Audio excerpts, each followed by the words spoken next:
All right, it's time to start on this ugly kitchen.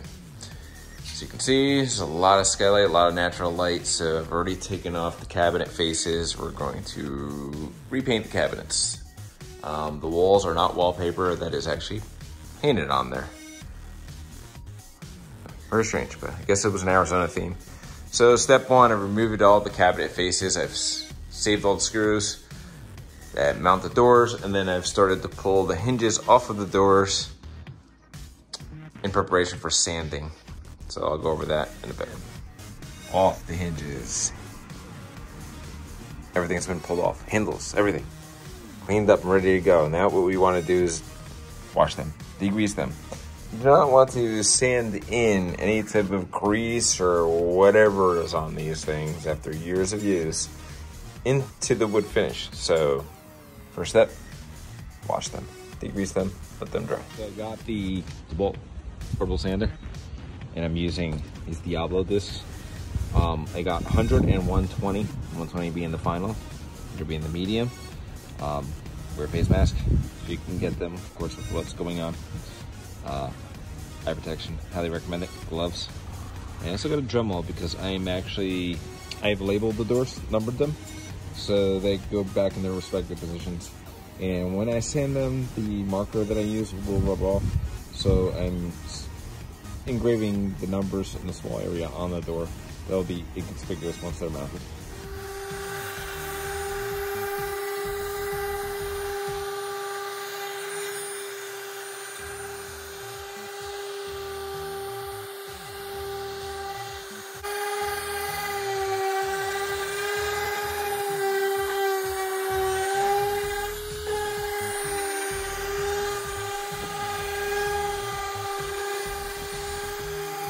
So the goal of sanding is to get a rough enough texture that you can get primer and paint to bond. That's pretty much what I did here. Get any imperfections out. Did that leftover, whatever they attempted to do, whitewash, paint, whatever they attempted. But we got all that off, and it's pretty much prepped and ready. I think there's only 60 something to go. So today I'm gonna get started on refinishing the actual cabinets. As you can see, I've taken down everything I need, all the shelving units, all the little clips that hold the shelving units in place. Old doors have been removed, and I'm going to sand the surface. Now you have to be careful on what type of cabinets you have. These are actually wood faced here, so I can sand this down properly. But this part is like, I guess, what every other cabinet's made of. It's like a particle board with like a vinyl surface on the outer part. I'm gonna hand sand this with I think it's 220, but I'll verify that later. But yeah, I'm gonna hand sand this because you don't want to go down too far with this. You just want to scuff the surface enough so that paint will stick to it. And then I decided to go with STIX. This thing bonds to pretty much anything, so it's specifically designed for smooth surfaces, but we're giving it some texture, so that should help out. It's gonna make a mess, by the way. Seal things on. That is what I'm using. It's on about speed 5 on the setting. It's almost at 75% speed, but what you want to do is just scuff up the surface. Just want it rough enough so that it will accept the primer. I actually was able to use the orbital on this. Lower speed, it was like 30–40%, and just a light scuffing, you could actually see where it scuffed up the surface. So you should get a good bond to the primer. But that's what you want, pretty much just the...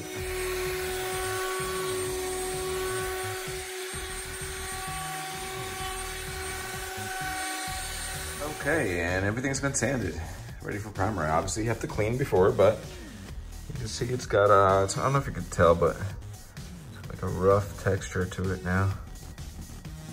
It's still rough from the sanding. So the primer should grip real well to that on the microscopic level. But we're ready. Did make a lot of dust, as you can see it piling up on the bag there. Floor feels dusty, but it's worth it. On to the next step. Most important part to wipe down. Just wipe it down with water. You can blow it off, blow the dust off too, but I prefer to wipe it down. It takes, by the time I get to one end, the end that I started on is dry. So it's been wiped down, dust free. It's ready for its application of primer. All right, and the key here is light thin coats. So for it to even be grabbing primer with the dry roller is a pretty good testament to why sanding the surfaces down is very important. So what you want to do is alternate between a small brush, I have 1.5 inches here just to kind of cut in the edges. Remember how to load your brush, dab it into the bottom, brush suck up the paint, wipe the excess off the sides, and now you can go cut in about 3 or 4 linear feet with this thing. I'm gonna cut in first and then go over it with your brush. I'm gonna leave this here for now. I'm gonna grab this and the paint, excess paint that I just rubbed off the brush before. I'm gonna utilize that a little bit. You don't want that much on your roller. It's gonna become a mess. It won't come out clean. And little by little, you wanna fill in around those spots that you cut in, so they're nice and smooth, no runs, even. Save yourself the headache later when it's time to sand. This looks like. So, looked it over in fine detail and found a few spots that have the, I guess, the wood oils or whatever it is coming through the brown. So, yeah, do it one more coat and then sand it. But I am going to sand between coats. So, it's looking pretty good. All right, so in between coats, what I like to do is actually touch the surface and see if there's any rough spots, anything that's coming up. Like, I think I saw one a few seconds ago, but here, right here. You can actually feel that sometimes before you actually see it, and see this smaller one here. So, best advice I can give you is, got a 150 right here, small little piece. As I go around and touch every single square inch of this piece, and feel for those high spots. Because a lot of times you'll feel them before you see them. But that's what I've been doing. There's about 2 coats in, and like I said, I'm sanding before the 3rd coat because I'm going to paint these cabinets white, and I noticed that even with this type of primer, after 2 coats, I'm still seeing a little bit of the wood showing through, or like the oils from the wood, whatever that may be. So I have to do something about that. So I'm gonna add 1 more coat and keep adding in those points until that is gone. Because what's gonna happen is if you do not, it's gonna bleed through your final finish, and you'll have to do touch-ups for weeks on end. Trust me, you don't wanna do that. So after you prime them for the first time, this is what you're gonna get overnight. On some, you may or may not, but for the most part, you tend to get this bleed through. So again, this is 1 coat, so to get to the 2, maybe 3 coat range, it starts to disappear, just like this. This one still requires maybe 1 little touch up here, and it should be gone for good. And this was after a sanding and a 2nd coat, but for the most part, came out great. Cabinet doors I decided to use, since they're B.I.N. There's tannins that are showing through. I believe these may be oak doors, but as you can see, the yellow tannins that come through with the STIX really wasn't working for us. So I've resanded the doors down, just get them scuffed up, and I'm applying B.I.N. And first set of doors that I did came out incredible. Now it's just a matter of time to see if tannins come through, which I doubt they will now, because the B.I.N. is a shellac based, and it's actually designed to prevent those tannins from bleeding through. So far so good. Let's see how it comes out. I'll start with corners. There you go, you got a corner here. Dab that in there. Dab it into that corner. Get that corner nice and saturated. And then you want to pull down from that corner. One direction. And the other direction. Don't want excess paint to build up in that corner. So I want to pull that out. I'm gonna apply some more paint. Dab that in there, let the inside of the brush soak up that. And then wipe the sides off. Paint comes from the inside of the brush. You outside. Dab it into that corner. And pull. Don't worry about the excess. That's gonna get wiped up the roller afterwards. But again, we don't want it pulling in that corner.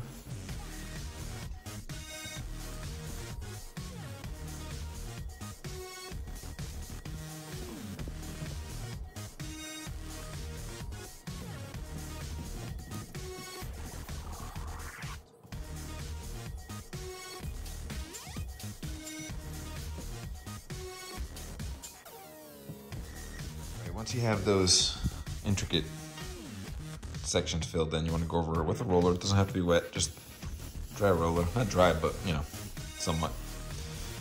And you want to get that excess that came off the edges there. You don't want that pulling up. And this is before you do your large pieces, or your large sections with the roller. And ensure that you don't leave any runs coming out of where you just cut in. And the rest gets rolled.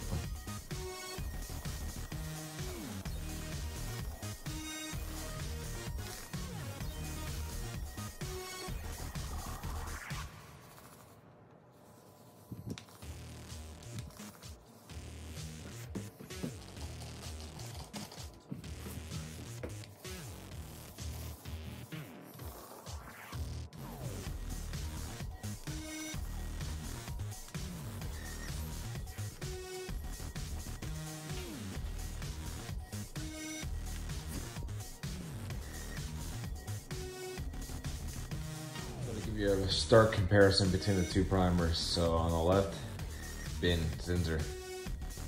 On the right, STIX. STIX has a lot of tin and bleed through. This is just a one coat deal here. Obviously still needed sanding, but a lot of it. See all the yellowing? I would get into the third coat and it would still be bleeding through somewhat. One coat of this, which is very easily sandable. You can already see that most of the tannins aren't coming through. It's awesome. Well done. And there we have it. 3 coats of Benjamin Moore Advance. You can actually see some of the graining coming through. That's what I really loved about using this paint. How it levels off, how easy it goes down. It does take time, but the better choice.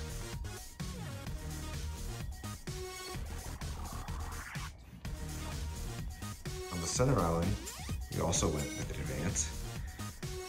It's about 3 coats. I believe the name of the color was Excalibur Gray. It's got like a purplish hue to it. And then the walls also match. It's a much lighter color of it, or a lighter version. So we've had about, I'd say 6 months of usage, and everything's holding up really well. It's pretty much what was advertised. The only thing I would say, the negative would be here near the pull-out trash can. It does get a little bit of abuse, but that could be sanded down and repainted with no issues. Wiping out stains is very easy. I've spilled tomato sauce all over the face of these cabinets, and it wiped up with no issues. So in closing, definitely, if you can have the time to invest in refinishing your own cabinets, and you have wood cabinets like these that you can refinish instead of purchasing new stuff, I highly advise it. The B.I.N was the game changer for the primer, and Benjamin Moore Advance for the paint.